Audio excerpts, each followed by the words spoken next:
नमस्कार किसान भाइयों, आइए आपको दिखाते हैं। देखिए हमारे पास खाद तो है नहीं, फ्री थे थोड़ा सा, तो सोचा किसानों को जानकारी दे दें। तो मेरा पहले का मकसद सिर्फ किसानों को ये होता है, जो हम रूढ़िवादिता जो हमारे अंदर है ना, कि हम लोग खाद हमारे पास नहीं है, यूरिया नहीं है, डीएपी नहीं है, तो हमारा किसान क्या करता है, पागलों की तरह मार्केट में भागने लगता है। मतलब आँख बंद करके भागता है कि यूरिया मिल जाए कहीं से।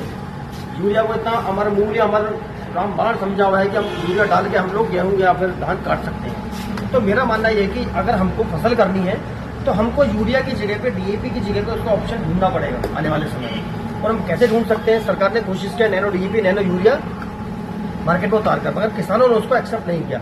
क्यों एक्सेप्ट नहीं किया? इसके सबसे मुख्य बड़ा कारण क्या है कि किसान लगाना ही नहीं चाहता। और क्यों नहीं लगाना चाहता, इसका सबसे बड़ा कारण यह है कि किसान को जब यूरिया क्या करता है, बाइक पर रखेगा, जाएगा, कट्टा भरेगा, खेत में डाल देगा। तो जो नैनो यूरिया है, नैनो डीएपी है, उसका हमको स्प्रे करना पड़ता है। और स्प्रे करने में किसान क्या बोलता है कि हमको पैसा देना पड़ता है उसका स्प्रे का, 30 रुपये 40 रुपये टंकी के हिसाब से।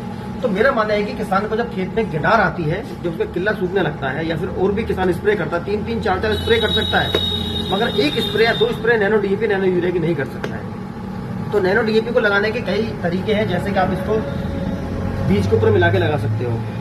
1 महीने की फसल होने के बाद में खेत में नमी होनी चाहिए, आप इसकी स्प्रे भी कर सकते हो, नैनो यूरिया मिला के स्प्रे कर सकते हो। और सबसे पहली बात क्या है कि आप पहली बार में आप 5-7 किलो बीजे के सबसे नाइट्रोजन आप खेत में डालिए। उसके बाद में 10 से 15 दिन का डिस्टेंस देने के बाद में आप नैनो यूरिया नैनो डीएपी का उसके अंदर सागर का लिक्विड मिला के उसकी स्प्रे कर सकते हो। बहुत ही अच्छा रिजल्ट है। आपको दिखाता हूँ नैनो यूरिया नैनो डीएपी बोतल होती कैसे, जिससे ना देखी हो वैसे अधिकतर सभी किसानों देखी है।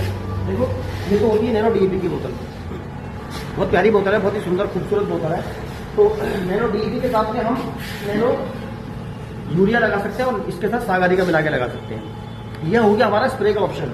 स्प्रे का ऑप्शन के बाद में हमको क्या लगता है कि यार हमको तो डीएपी चाहिए, डीएपी के बिना हम खेत बोएंगे नहीं। रूढ़िवादिता है कि हमारे दिमाग में घर कर चुकी है कि हमको डीएपी डालनी ही है।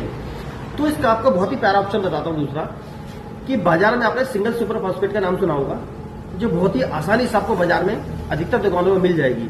अपने पास भी आपको दिखाता हूँ। सबसे पहली बात, जो सादा सिंगल सुपर फॉस्फेट आती है ना, उसके अंदर 16% फॉस्फोरस होती है, 11.5% सल्फर होती है, कुछ कैल्शियम की मात्रा भी होती है। मेरा मानना है कि सादा ना लेके एक जुबिलेंट कंपनी की फॉर्मूला नाम से आती है, उसके अंदर 16% आपको फॉस्फोरस मिलेगी, 11.5% सल्फर मिलेगी, 0.5% जिंक मिलेगी, 0.2% उसके अंदर बोरोन मिलेगी, और उसके अंदर मैग्नीशियम मिलता है, और आपको 19 से 20% उसको कैल्शियम मिलता है आपको। जब आप आलू की फसल करते हैं तो आलू के अंदर आप कम से कम कट्टा बीघे डीएपी मार देते हैं। कट्टा बीघे डीएपी मारने का आपको उसके क्या नुकसान होते हैं? सबसे बड़ा नुकसान क्या होता है, जिस टाइम हम खेत में डीएपी डालते हैं तो जब फॉस्फोरस हमारी जमीन में पड़ी होती है, जब आलू